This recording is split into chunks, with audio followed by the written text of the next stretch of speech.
The Lost Bus, directed by Paul Greengrass. Now, you must know that name, Paul Greengrass.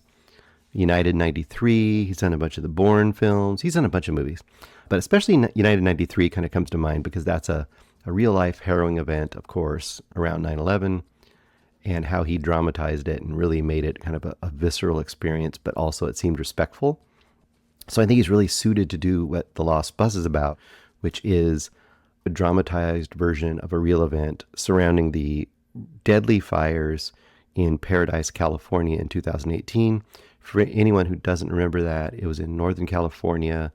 A wildfire just blew up during one day and tore through the town of Paradise, and a bunch of people were trapped.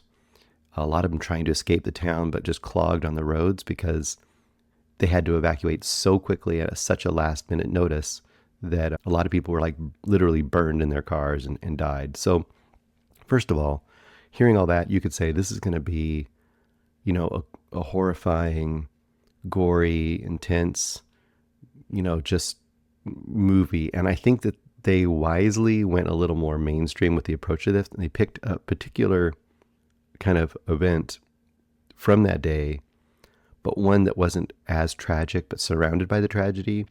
And they really veer away from the horror of it. It's there, but this is more of a action thrill ride. This is a dad movie. Like, what is the kind of movie that you would, like those old school war movies, like the Dirty Dozen, or you just can get these like, classic dad movies, cop movies, adventure movies, disaster movies from the 70s or something. This movie kind of fits right into that because it's thrilling, it's got action, it's got danger, it's got a heroic dude, but it never goes too visceral as far as the gore or the horror of the actual intensity of what occurred to people that time. Once again, basic idea is that you got Matthew McConaughey playing Kevin. These are real people, but I'm guessing there's a lot of stuff that's dramatized here and is not exactly 100% accurate. So let's just take that as a kind of a given here. And he's a bus driver. And then you got Mary, played by American Ferrera, and she is a school teacher. The kids are like probably about 9 to 10 in that age range. And she obviously teaches at a school. So anyway, he is shown as a bit of a loser kind of dude, right? Has got a strained relationship with his son. He only is back in town because his father had died recently and he'd had a strained relationship with his own father. He's back in town. He has been working as a bus driver for a few months because once he came back, because his dad was dying, his dad passed away. He kind of stayed in town and he's just trying to survive. And you even see a little bit of his bus driving, and he's always like, he's doing okay, but he'll be the kind of guy like he won't be quite on time, or he won't get, they'll be like, hey, you got to be here. He's like, oh yeah, I'll be there. Or something's, he's trying to pay bills. You just feel he's always on the edge of just failing. And on this particular day, even, his kid is back at home with his mother, who's elderly. So the kid and the kid's grandmother, put it that way. It's Kevin's mother, Matthew McConaughey. Those two are off, and the kid is sick, and he's going to go pick up some Tylenol. It's like Tylenol is a big deal. I don't know, whatever.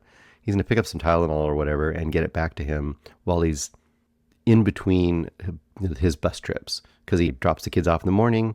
He has a little bit of time to go get the bus back to this place to get repaired. He has to sit for a couple hours getting repaired before he picks up the kids again, right?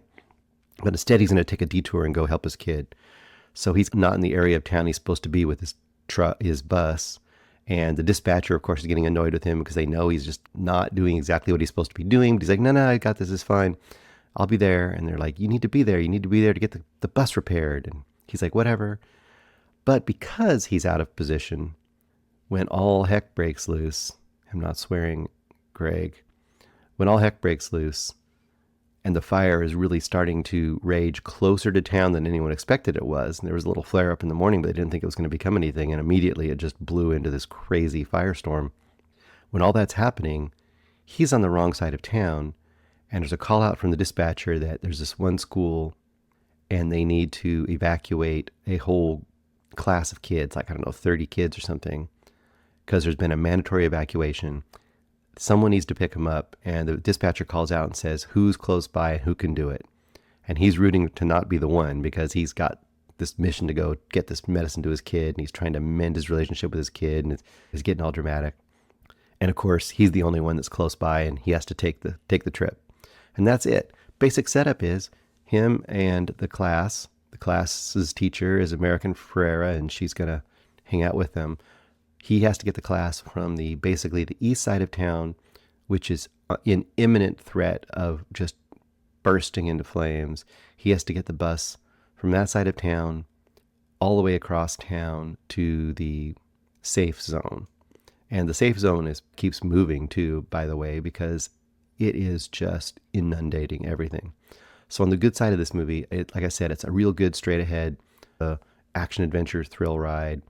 If you can get into that dad movie mode, I'm old enough and of the right ilk for that, then you could probably get into this movie. I think it does what it sets out to do really well. And one of the things it does, I mean, of course it's going to have CGI and stuff. It's not going to have real fire around all these people, but they do a really good job with the effects here. It has that look of almost like night when it's like a full midday fire, but the fire is so intense that the sky and the sun is blotted out and it's pretty much dark, and there's just embers flying everywhere, and the wind is just whipping through, and the flames are just roaring through. It really captures that, and it captures kind of the frantic efforts of the firefighters to try to have some control over this event. And as they slowly, not even slowly, but as it quickly slips out of their fingers, and you can see that they have no ability to fight this fire, that's done in a way that really is affecting. I think it's a pretty great action movie, a pretty no-brainer. If you like this kind of movie, you're going to have a really good time here. It's one of those ones that I could say you could easily call like a 3-star banger in kind of Eric's approach. I think I like it probably at a 4-star for me. But this is, by the way, it's on Apple TV Plus. I believe it's going to be available by the time you hear this, Thursday or Friday of this week.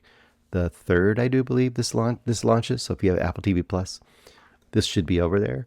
I think this is a really solid movie, and one that's the opposite of something like Good Boy. Like Good Boy is just like vibes and no plot.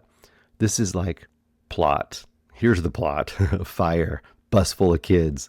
Loser guy has to try to become the hero out of nowhere. Can he do it? That kind of a thing. So you can really do one or the other depending on your mood and get what you need. So that's 4 stars for The Lost Bus. Hey guys, thanks so much for watching this video. For more movie and television reviews and interviews, please subscribe to my Deepest Dream channel. Like, comment, share, subscribe. And as always, thanks so much for your support. Take care.